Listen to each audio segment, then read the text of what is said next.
Hey everyone, Jeremy from the Snowboard Asylum, and in this video we're going to be taking a look at the 22-23 Sims Undertaker.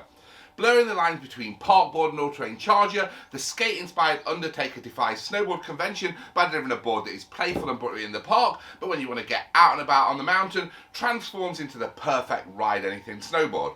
Built around a state-of-the-art, blunt-tipped, flat-kick, long-nosed twin shape, the Undertaker delivers exceptional float in the power and the ability to blast through chop while still being playful, buttery and well-balanced underfoot for unhindered park laps.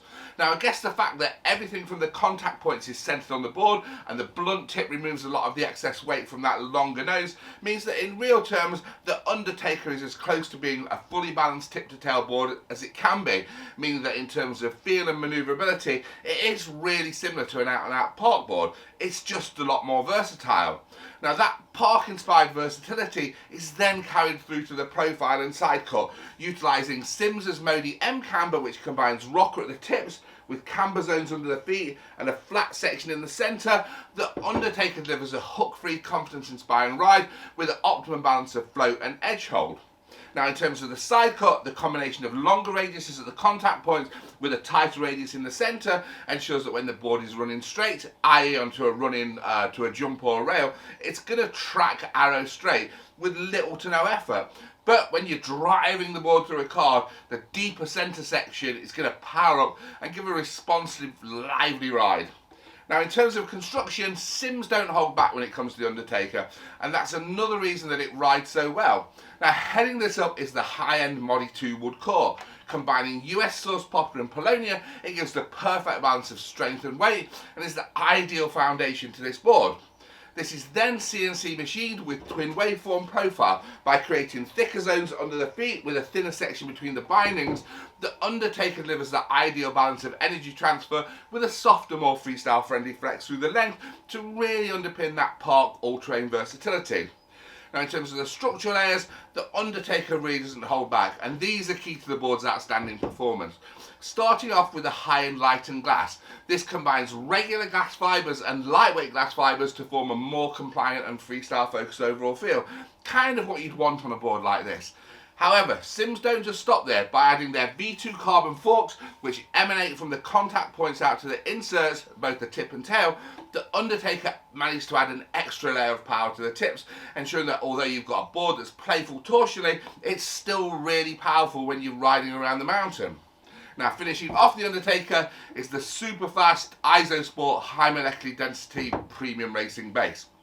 So let's take a look at the Undertaker in a little bit more detail and kind of show you what makes this board tick. So I guess the starting point really has to be the shape. Now as I said in the intro, it's what they class as a long-nosed twin. And what that basically means that is when the board is on the side here, so from the contact points, i.e. everything that's touching the snow, the board is a true twin, so everything is centred from this point. But it's just got a slight little bit more length in the nose, and what that length does, it just kind of makes the board a bit more versatile. It allows it to kind of cut through chop, it allows it to float a little bit better on power. But what they've also done on this nose, it's got a flat kick here, so this section is completely flat. So although you've got a little bit of extra nose there, it's still really good for presses and butters because of that flat section there. It actually gives you a really stable press. They've also cut the tip off as well on that, so although it's a little bit longer, it doesn't massively weigh a lot, so the swing weight and the feel of this board really is still pretty balanced under your feet. So it's as close to actually a twin when you ride it that it's possible to get. Now in terms of the width, it's a regular width, so comes in as 25.1 centimetres for the 54, 25.4 centimetres for the 57.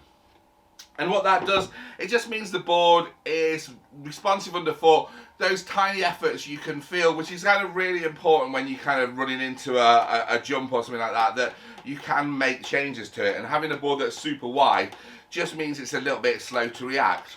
But what Sims have also done on this as well is they've added their combination side cut, and that combination side cut works with the regular width. And basically what the combination side cut is, you're a blend of two different side cuts. So at the contact points you've got really long side cuts. So I'm trying to think what they are. So 11.5 metres at the tips on the 54, 12.5 meters on the 57. And what having that longer side cut at the contact points does, when the board is running into a jump, so i.e. you're tracking straight, it's not going to be too twitchy, so it's going to be really confidence inspiring. But then what they do is they put a slightly deeper side cut in the middle of the board, and that slightly deeper side cut is what works really well with that regular width.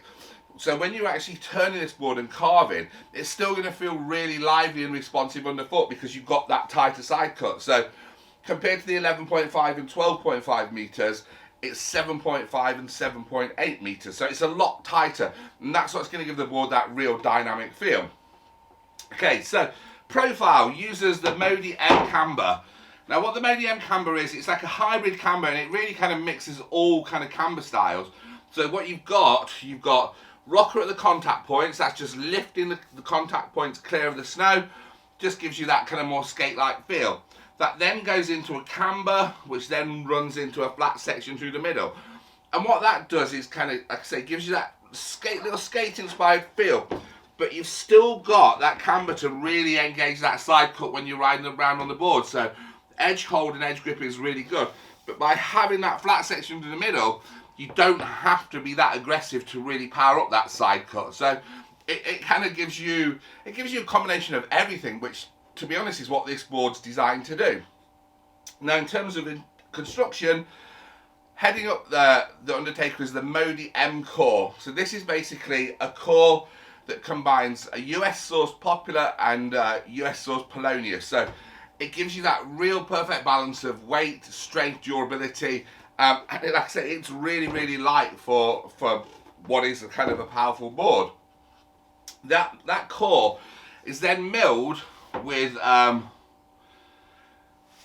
trying to think what they call it, with their twin waveform. And basically what twin waveform is, it's like a profile of the core, where the core is just regular core through the nose, and then when you get to the insert pack, it thickens up a little bit, and then thins through the middle, then thickens up again on the insert pack. Now what that does, it just lets the board flex like this, so it gives you that kind of playful flex overall, but you've still got powerful zones under the feet, so you can really drive that hard and really take advantage of the construction. Now in terms of structural gate layers, it uses the high-end lightened glass. Now the lightened glass is a biax glass, but it's a little bit more than a biax glass because it uses a combination of really lightweight glass fibre strands running in one direction and regular glass fibre strands running in the other direction. So you've got that kind of torsionally playful feel under the feet, so it's very predictable and very easy to control, which is kind of what you want when you're kind of running at slow speeds in the park, running up to boxes and rails. But what Sims then add to that is you've got carbon V-forks, which run from the contact points out to the insert pack at both the nose and tail. So although you've got that relatively soft torsional flex in the middle of the board, you've still got a ton of power from those carbon forks. So you can really drive this board, and it is really lively and poppy underfoot, even though it's playful and very skate-like to ride.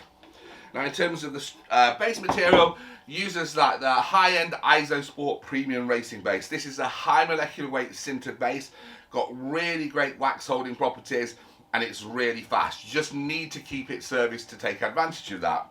So there you have it, the Sims Undertaker. If you're after a board that's got the feel and characteristics of a park board, but still kills it when you want to get out and ride around the mountain, this is the board to go for.